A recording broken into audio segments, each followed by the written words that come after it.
Hi, I'm Amy. And I'm Kirsty. And this is our podcast covering the highs, lows, and realities of parenting a child with neurodiversity. Each week we'll be sharing updates from our lives and hearing from a variety of guests about their advice and experiences. This is Love Needs No Words. Hello and welcome to this week's episode of Love Needs No Words. He's a former soldier, author and extreme adventurer and was awarded an MBE for his services to charity last year. Jordan Wylie, who is also a hunter on the popular TV show Hunted, was diagnosed with the condition ADHD last year. ADHD, or attention deficit disorder, affects people's behaviours. They may seem restless, have trouble concentrating, and may act on impulse, and it also can be linked with autism. Jordan's here to share his experience of living with the condition. Jordan, thank you so much for fitting us into your mad schedule. No, absolute pleasure to be here. Thank you for inviting me on. So, finding out later in life that you've got this diagnosis, what was it like sort of living with the condition? Well, I guess because I didn't know about it, it was just my normal was just my normal in many ways. Till I was diagnosed, it wasn't even something I thought of. I just thought that, I knew I was a little bit different in the sense that I've always been very hyper focused, but only on things that I'm really interested in. If something interests me, I'm an all or nothing type guy. And that is the negative to that is when I'm at school and things like that didn't interest me, I was staring out the window thinking I want to be anywhere else but here. Yeah. So it's a tough one because for me it's a bit like a superpower I've come to learn, in the sense that if you really hone your focus onto something, I'm normally, touch wood, quite successful at things that I put my mind to and always have been, but at the same time, the things that haven't really interested me that are important, like education, as a growing up, I've really struggled with. But at the same time, without sort of digressing and going on different paths, which is what my brain does anyway, I sort of learned that there are lots more ways to learn than just sat in a classroom. In fact, most of the best learning I've done has been through travel and adventure. The best lessons in life for me haven't come from reading out of textbooks or doing exams. They've come from immersing myself in different cultures, trying different foods, traveling to, over 100 countries across all 7 continents. That's been an amazing education for me. And I believe that's more powerful than sitting in a classroom. But at the same time, what I don't want to say is that education's not important, because I've gone back to education as an adult, and I've actually, even though I left school with no GCSEs or anything at all, I've gone back and done all my GCSEs, all my A levels, a foundation degree, bachelor's degree, master's degree, and gone through the whole spectrum. But when I did it as an adult, I was doing it in subjects that interested me, like security as a soldier, risk management, not, English, maths and science sort of thing. So I was really keen on the subjects, which, because I was interested, I was actually able to excel at them. So it's all in there. It's just, for me, how do you unlock all that sort of potential that is in a lot of young people as well? Because if you're not interested in a school classroom, typically you're in detentions, you're disruptive, you're kicked out of the class, you might even be expelled. And I don't blame any teachers for that. It's just because they've got a job to do. They're being held accountable by targets and results, and they don't need someone like me who's disrupting their orthodox way of teaching, which is normally 30 people or whatever in a class, one person at the front, a whiteboard or blackboard or whatever it was, and that's how we learn, or that's how the system thinks that we're all going to learn. Which is, I think, as we've evolved, certainly over the last decade, we've seen things like presidents of countries. We've seen like the best entrepreneurs in the world have come from very different pathways than not the usual highly educated, lots of qualifications. And I think whether it's adventure, whether it's politics, whether it's elite level sport, there's lots of people with neurodiverse conditions and things that really actually excel but only when they're given the sort of opportunities, I would say, and the environment to flourish in. One thing I've learned in my life is you're always a product of your environment. It's like, if you surround yourself with negative people, you typically have a negative experience. And the same for learning and growth and development. If you're in a school that doesn't really want to harness whatever your challenges are or drill into them and try and solve some of the problems, then unfortunately you're going to be like me. You're going to be disruptive. You're going to be sent outside the classroom every 10 minutes. You're you're going to be a teacher's worst nightmare, because I couldn't just sit still. I just wanted to kick a ball or climb a tree or, I don't know, go camping or whatever. But that wasn't what school was good for 30 years ago, and probably isn't that good for now, dare I say. Although we've definitely progressed with, I love seeing things like forest schools. I see a lot of these in primary schools. I think they're amazing. I think they're brilliant. And actually getting kids outside, especially kids with neurodiverse challenges or conditions or whatever it might be, that's how they start to flourish, because they learn how to do things like negotiate risk, like whether it's climbing a tree or crossing a river or whatever it might be. There's so many other better ways to learn through things like the great outdoors than just sitting in a boring old classroom. Yeah. I can actually really relate to some of what you're saying, because I really found school difficult to concentrate. And I found that I ended up being quite disruptive as well.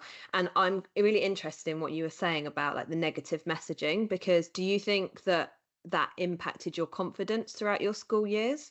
I think it impacted my self-belief from an academic perspective. I was always told that I was pretty useless in a classroom. So I believe that. And what I think it does for a young person is it really creates a fixed mindset where you start to think, well, if I'm not very good at it, that's just the way I am, and that's the way I was born. If that's being fed to you all the time, for 8 hours a day in a school environment, that you're not very good at maths, so don't worry about it, sort of thing. You start to think that. But actually, I'm actually a lot of the subjects, so like STEM subjects is what we call them in schools these days, the science, the tech, engineering, maths. I'm actually really good at those now, because STEM is in all my adventures. If I'm going to, I don't know, row across a stretch of water, I need to know time, distance, speed. I need to know calorie intake. I need to know about the marine life I might encounter. Engineering, how's my boat going to float? What's the buoyancy? Technology, I need GPSs everywhere I go. I'm satellite comms. All those things are lessons and school subjects, but they're taught in a very different way in school. It's just theoretical. But when you apply them in a practical manner in your everyday life, and you actually realize, bloody hell, that's quite useful to know, actually, and I can use that on, even if I'm going to the shop or if I'm doing my adventure or whatever it might be, then that made sense to me, and I'm interested now because you've got my attention. Whereas just reading about, Jack and Jill, and they went down to the local supermarket, and you've got to work out how many pennies were left out. That was boring the hell out of me. Has it had like a negative impact throughout your life that sort of led to you getting the diagnosis? Absolutely. As much as it's a superpower, it's a massive weakness. Well, I say it's a massive weakness. It was a massive weakness until I knew I had it and I understood it. Because then it allowed me to become very aware of it then, and make better conscious decisions, where I think the biggest challenge for me personally would have definitely been one in the early years growing up in school, where I didn't take much interest or notice, but in adult life would be in relationships, as in, sort of love relationships, that sort of thing.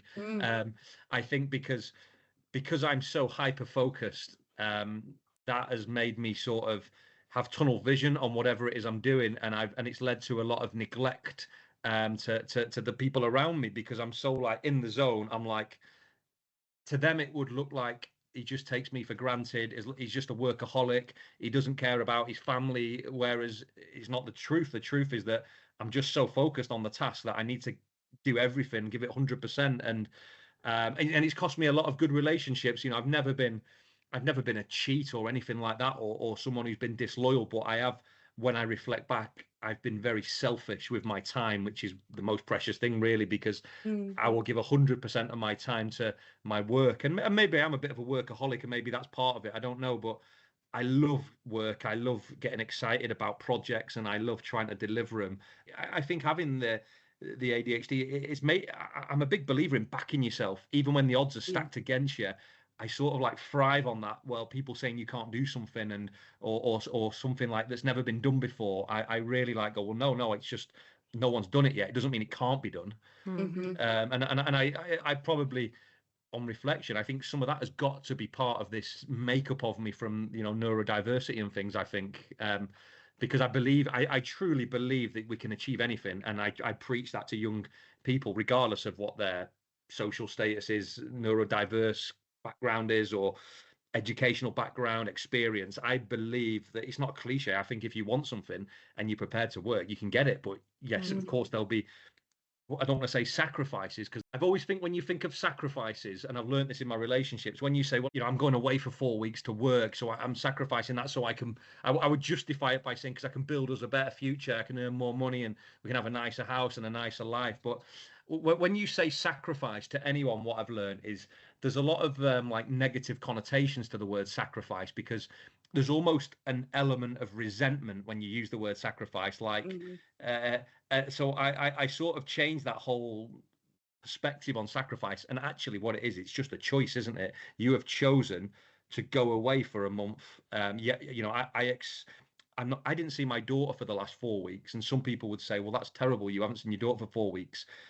And I'm like, but my job and my life and my fulfillment comes from leading expeditions around the world. So do I sacrifice that to go and be a better dad, or then do I have a lot of resentment because I'm basically doing jobs that I don't want to do, don't give me any fulfillment back in my life? And I've really tried to change that and reframe that. But for me, whether it's selfish, whether it's part of my DNA, I thrive on doing things that I love and enjoy, and I believe that my family get a better me if I'm doing things that I love and enjoy.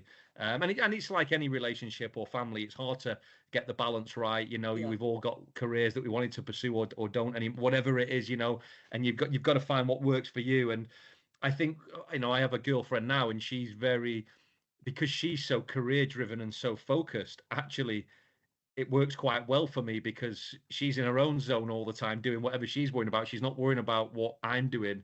Whereas a lot of my previous relationships have been more family type partners. And I'm not saying that she isn't, and that, whatever, but that they're more focused on, I want a loving home family that I want to keep together. And perhaps their career paths aren't as driven, in their professional lives.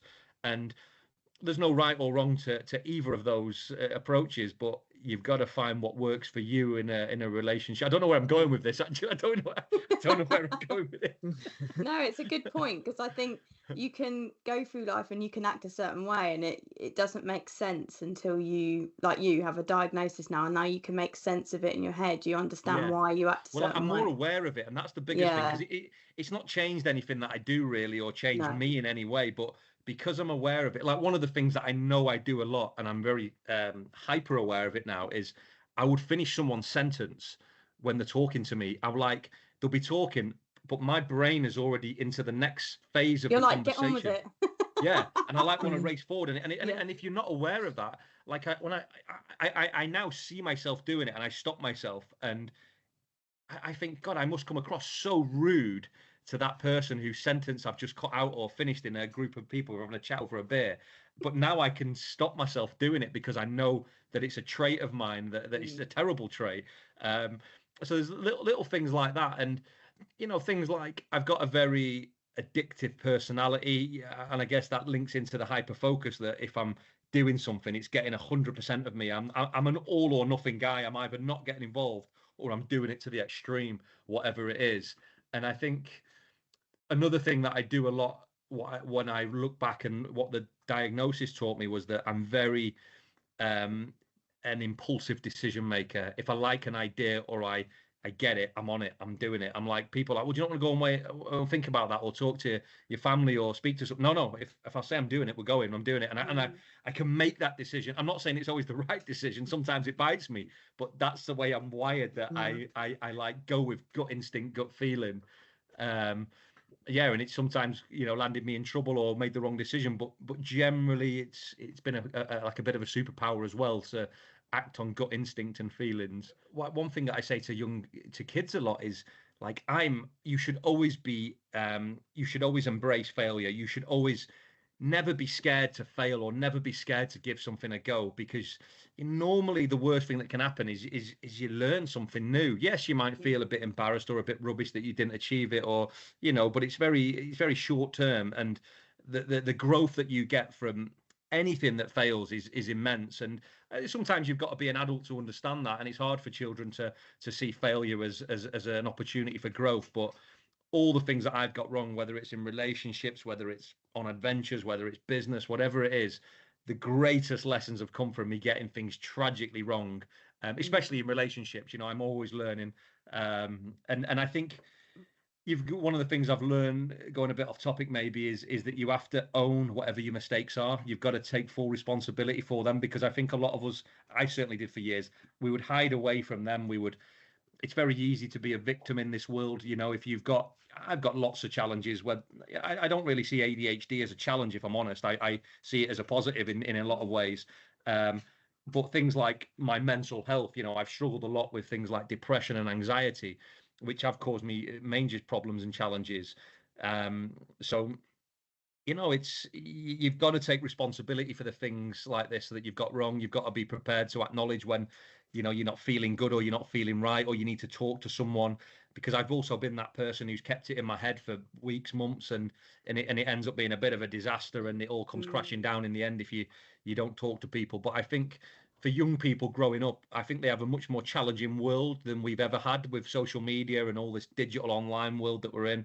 I think that kids get a tough time, actually. We all, you know, I hear phrases like this snowflake generation and kids aren't what they used to be, and all these not helpful phrases bandied around. You know, we see it a lot with the military, where they say that, so you know, you always hear the expression from the old boys, not like it used to be in my day, and all that sort of stuff, which is very, very typical of what you'd hear of somebody. But I think we have very different challenges today as for young people than we've ever had before, with mental well-being, mental health, and, you know, neurodiversity, but social media, which doesn't help any of those challenges and conditions that people and young people face. I think it you know, things like tragically suicides, things like bullying, things like you know, or mental health, anxiety, depression, all those sorts of things are things that have almost like been blown up even more as a result of social media, almost to like epidemic levels. The amount of kids, or sorry, the amount of families that I meet that have lost children through online, you know, bullying or whatever it might be is incredible, really. It's very tragic in many ways. They're just exposed to so much. And for whatever reason, if the wrong things end up in their path through social media, there's no break from it at all, is there? Was there a pivotal moment for you that made you seek out a diagnosis? Yeah, do you know, actually, a lovely lady, a counselor, a therapist, she was, I was going to, I came out of a relationship about, I don't know, about 18 months ago, to someone who I was engaged to, you know, someone who I, you know, in my head was the love of my life. I was going to marry. And anyway, I let her down by being a rubbish partner, I guess, by not cheating or doing anything purposely hurtful, but just being away, being very selfish. And I came home one day and she decided that she was moving out, and I never really got that closure of like, there was never like a big row and a breakup, and I just got a phone call saying I've left. And that was like after like nearly 5 years. And still to this day, you know, 18 months later, I never got there was never a big, that was it. It was just a phone call. And it really like sent me into a crazy spiral of depression of not, why has this happened to me? What could I have done? And obviously I was trying to sort it out, and she was not interested, and all this sort of stuff. And it just, I think because I never got any closure, it sent me a bit mental and, you know, crazy. Like I was like so depressed from it. And then I was going to like therapy and counseling and all these different things with my mental health. And the lady, the counselor, one of the therapists that I was seeing, she says, Jordan, have you ever been sort of assessed for ADHD? And I was like, no. I said, people have mentioned it over the years, but not really, no. And she says, well, I'm qualified in ADHD, or whatever the qualification would be, what she'd had. And she said, I think you should go and get assessed, because I'm pretty 99.9% certain that you've got ADHD. She says, everything that you do in your life, it screams out to me. And I didn't think anything of it at first. And then anyway, I was seeing this counselor for like another 10 sessions, and it would come up every time. And she'd give me like lots of little tests to do and things. Then I thought I better go and get this checked out. And then I went to the NHS, and the waiting list is like ridiculous. It's like years, and they were not interested really. And even as a former soldier veteran, I thought I might be able to get some kind of fast track, but they was not interested. So I had to go private, actually, and it cost a lot of money.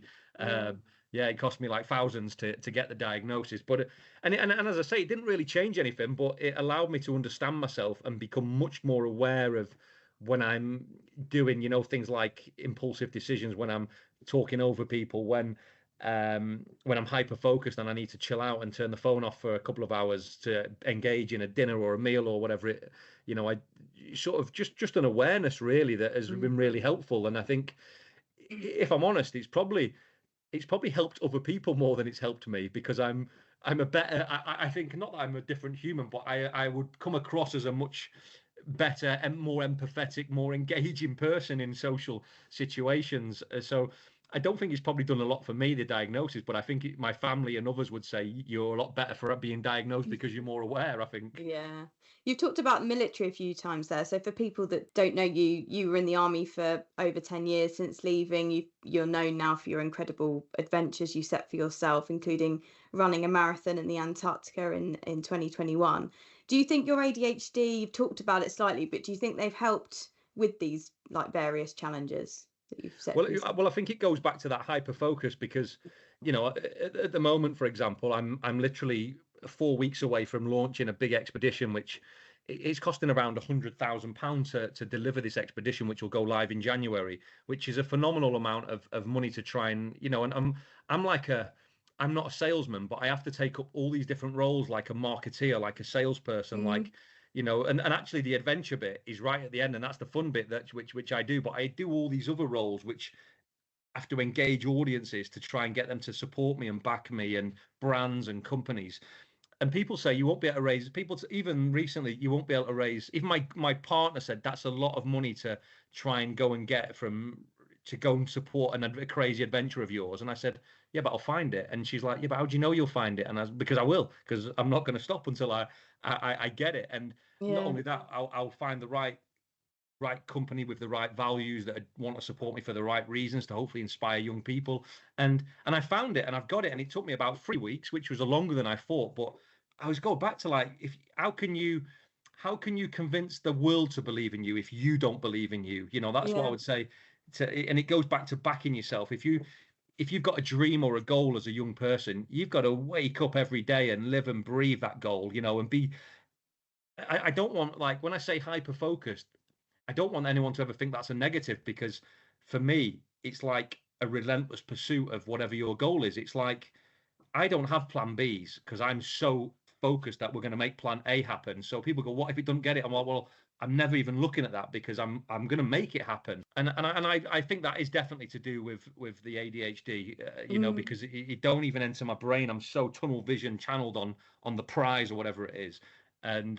But that's where it is a superpower, because I will make things happen. And I'm definitely far from being the best or the fittest or the fastest. And there's a much more talented people than me who maybe don't get the opportunities that I get. I'm a normal, regular soldier from a normal unit. I've not been in the special forces. I've not been in any elite regiments or anything like that. I'm just a normal guy, a council estate kid from Blackpool. But I believe in myself, and I back myself, and I'm relentless if I've got a goal, and I'll make it happen. And I think that definitely is from a sort of neurodiversity perspective, that's helped me a lot, I think.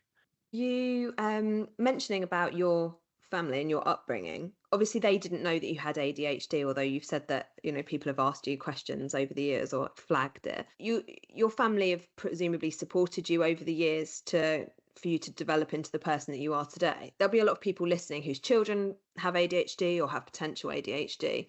How did your family support you? Well, my family are amazing. My parents, again, both very humble, working class. My father was in the Royal Marines, and but they were always, I still think they're very different than me, because they were more like the ex-partners that I'd had, in the sense that their family would always be number one. And whereas I'm very much like, of course my family's number one, but I'm like traveling, I'm trying to I'm a very different sort of person than they are. They're people who except for my father when he was in the Marines, but they're not people who are traveling the world. They work locally all their life, very humble people and amazing parents, great role models, but very values driven. But they always put me first and my needs. Even though I wasn't great at school, they would be driving me everywhere across the country to play football matches. They'd be taking me to do sport, athletic. I was always good at sport as a kid. I was terrible at school, but sport, I just love competitive sport. And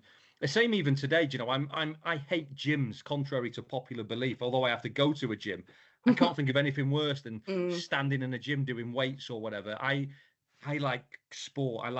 There's got to be, to me, a winner and a loser sort of thing. I don't know. It's the way I'm wired. And it doesn't matter if it's a game of pool or a badminton or a football match or anything. Game of darts. I want to like see if I can. You want to win? Yeah, basically, yeah. Yeah, it sounds really bad, but I can remember. Do you know it was probably about 6 years ago now. I was on my daughter's sports day, and I remember the head teacher. He heard me like giving her a bit of a brief.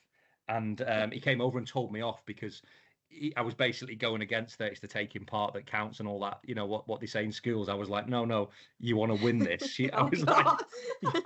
I was like, if you're competing in this race, you're racing to win. And I genuinely still believe that. You know, and I volunteer with kids like cadets and scouts every day, and I think there is a lot of growth that comes from competitive sport, and not only from winning though, but from losing. That teaches us about failure. It teaches us that, you know, we need to, if we want to be better, we've got to try harder, we've got to train harder, we've got to work harder. So I'm like, I believe that winning is a great thing, but also losing is teaches us some great lessons. So, but if you play anything, for me, you play to win. It's not about it's never about the taking part. Did you do the dad's race, Jordan?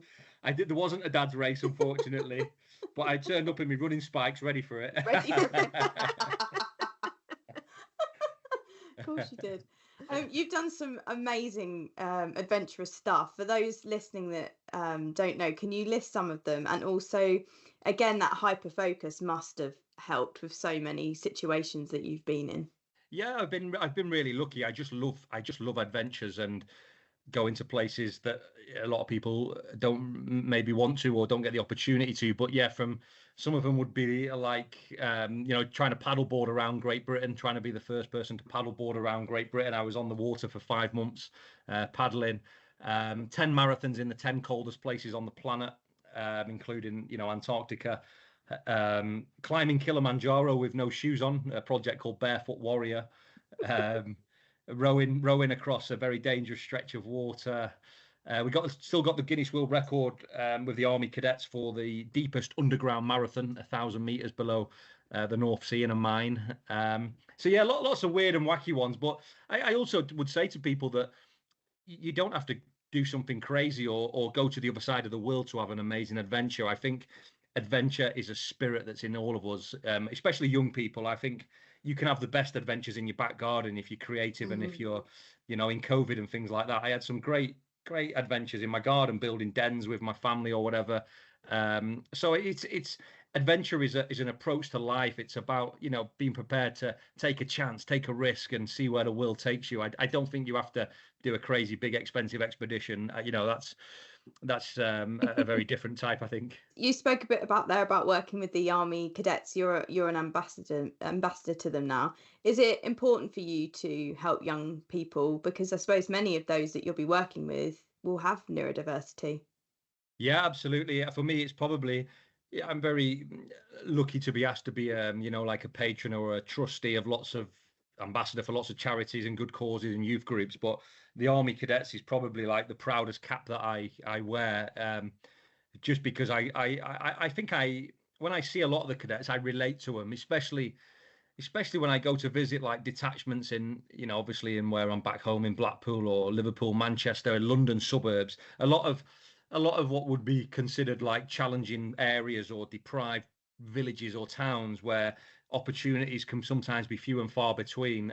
The cadets does amazing work, and it creates, going back to that, it creates an environment where people who may not normally get opportunities can flourish.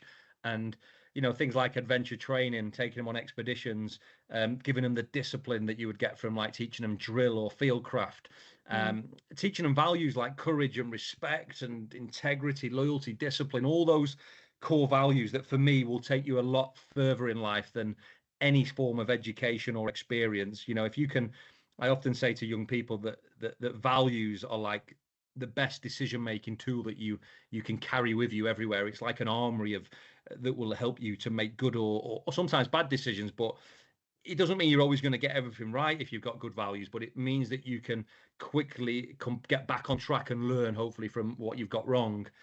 So I think the Army Cadets is like one of the best kept secrets in the UK, really. It's amazing. Incredible organisation. But it goes back to what you were saying right at the very beginning when I asked you about your confidence, because when you're when you're in education and things are not easy for you, and there's a lot of kind of negative messaging, building that self-belief in another way is really important. And I think there's so many parents that are just trying to find how to do that for their children when the education system for many children is just not working. And like my son's 4, so he's really young, but it's likely that he has ADHD. It's a kind of watch at this moment in time. But even I think like he finds school quite difficult even at this point. Like, so how do I build those kind of skills of self-belief, confidence, resilience when at school that's not something that he's getting from that environment at all? Yeah, it's very tough, isn't it? And that's like what I was saying, I guess, about my own school experiences at the start. And I think that's where, your job as a parent perhaps becomes even more important than a lot of parents out there, in the sense that you're going to have to reinforce those skills through trial and error. But again, things like the outdoors, getting them into outdoors at the early age, at like these forest schools and things like that. I think they're it's only my opinion, but I think they're much more powerful than anything you're going to learn in a book still. Take getting your child into physical activities as well from a young age. Things like a lot of the problems, like healthy eating, obesity, all these link back to half the things that we're talking about, and depression and that sort of thing. But I think, yeah, as a parent, we're all trying to be the best role model that we can be. But when you've got a child that has got some kind of neurodiverse challenges from an early age, maybe that's a positive, because then they're not going to go the whole life waiting for a diagnosis like a lot of people will. If you can help them and harness that from an early age, I think they're going to be in a better position than a lot of people because they're hopefully not going to have to make all those mistakes that most of us make and learn lessons the hard way in life. But yeah, I can't profess to having the answers to that. To be honest, it's not easy, but even by doing what you're doing now, though, with things like the podcast and talking about it, removing all those stigmas that people might have attached to them, I think is great and very positive for sure. Yeah, we're in a situation where Alex isn't quite fitting the mold of mainstream school, and we're going to have to start looking for a specialist provision sort of for later on in his education. But then you look at specialist schools, and I guess the benefit of those is sort of what you've been talking about, is that they're tailored to each individual need, and then they're learning how to, cook and clean and dress themselves and, go and do like a little job, which in the scheme of things, like you were saying, they're more important than trying to sit in a classroom. I can honestly tell you that in 41 years, I've never been asked how you do like a Pythagoras or an algebra, or how you use it. I've never used a Bunsen burner, funnily enough, either in my life. No, but I have learned, like how you go shopping, how you pay for a bill, how you all these things that what they're going to use. That's why the cadets and scouts. Yeah, do you know the cadets especially? I meet children all the time that have done terrible at school. Some of them have neurodiverse challenges, some don't. Some are just naughty kids or whatever they might want to call them. But some of them, those kids often are the best cadets. They're the ones who really flourish. They're the ones. I met a young cadet in London, 14 years old. He'd been kicked out of his school. He'd been in trouble with the police, and I resonated a lot with his story. But what was interesting for me is that I'd read the sort of the report of his expelling from his school, and when I met this particular kid on parade at his detachment at 7:00 on a Tuesday night in London, it was like reading a report about someone who was the extreme opposite of this kid. This kid was like the smartest, the most well-mannered, the one who was so respectful, the one who would put his hand out with confidence and introduce himself to me. And I thought, that can't be the kid. This is like a different person. And for me, that again highlighted the educational system issues that we have, that someone who won't go to school or can't go to school or has been kicked out of school is the same kid that is the smartest on parade, is on time and can't wait to learn the skills that the cadets is going to teach him. There's something wrong. The education system is wrong there, in the sense that kid's got the potential, it's ready to be unlocked, but whatever this is over here is not working for this kid. It's not the right environment. It's not the right environment. It's like putting a sunflower in the shade. They're not gonna they're not flourish, going are to they? flourish and grow. No, and same for me. I was the same as that kid when I was that age, and luckily for me, I joined the army at 16, and the same, like the cadets, the same values, the same sort of structure in many ways. That's what sort of taught me the right way and the right path. It was a better education, and hopefully by the time your kids get to their teens and things, there'll be better provisions. We'd hope that the education system's better, but we can't live in hope. We've got to prepare for it now. Like you're doing, haven't you? Absolutely. What advice do you kind of give to young people who you come into contact who have ADHD or various other neurodiversities, or feel like they might have ADHD? What's the message that you give them? My message, and regardless of if you've got ADHD or any neurodiversity, it's the same message as I would give to any child out there. I call it, actually, I'm a simple guy, me, from Blackpool, so I call it my ABC rule. So Jordan's ABC rule is, firstly, A is for attitude, regardless of where you come from, who you are, education, school, all that palaver. If you've got the right attitude, you will go far in life. Don't be a victim. Anyone can be a victim if they want to be. We can all find an excuse. We can all have a sob story. Have the right attitude. And most of the time, in my experience, if you've got a good, positive attitude, can-do attitude, people will always give you a chance. They will always give you a chance, even if you're not the best or you're not the right candidate. If you've got the right attitude and you're positive, genuinely, people will give you a chance. B is build relationships everywhere you go. You meet the most interesting people from talking to people, and a lot of the opportunities in life, especially my life, have come from the most unexpected places. So always be open to talking to new people, meeting new people, different backgrounds, different cultures. Build relationships, so important. And C is for continued professional development. And I say that not all classrooms have four walls. And it goes back to attitude and having an open mind for learning. Whether you're at home, sat around the dinner table, whether you're on the sports field, these are all opportunities for education, not necessarily sat in a classroom with a textbook. So attitude, build relationships, and continue professional development. Never stop learning. Love that. Thank you so much, Jordan. Honestly, thank you so much for coming on the podcast and talking to us thank you for inviting your me. Experience. And if anyone wants to get in touch or find out more, where can they find your info? Yeah, my website is jordanwylie.org, and my social channels are at Mr. Jordan Wylie. Very grateful for any support, and a new book came out this week as well, called Future Proof. So I'd be rude not to plug that on your podcast, wouldn't I? Absolutely. Plug away. Tell us a bit about it. Yeah, so Future Proof actually is very in theme with what we've just been talking about, because it's actually a not-for-profit project. It's a book that I wrote for teenagers, actually, using the Army Cadets core values. It's called Future Proof: How to Navigate Life Through Values, and all the proceeds go to the Army Cadet charity. But it's a bit of a passion project, but I've used the core values to sort of talk about how I've used them, but how I've made mistakes and learned from them, and how values, as I said earlier, will be one of the best decision-making tools that we have, and will always sort of, a bit like a compass, guide us on the right path when we need them. Amazing. And where can we purchase the book? If you purchase it from the Army Cadet charity online, Act UK, all the proceeds will go to charity. If you purchase it from Amazon, some publisher will get all the money. My publisher won't be happy with me saying that, but I'm trying to promote the charity. No, thank you so much. Keep up the great work, ladies. Amazing work. Thank you.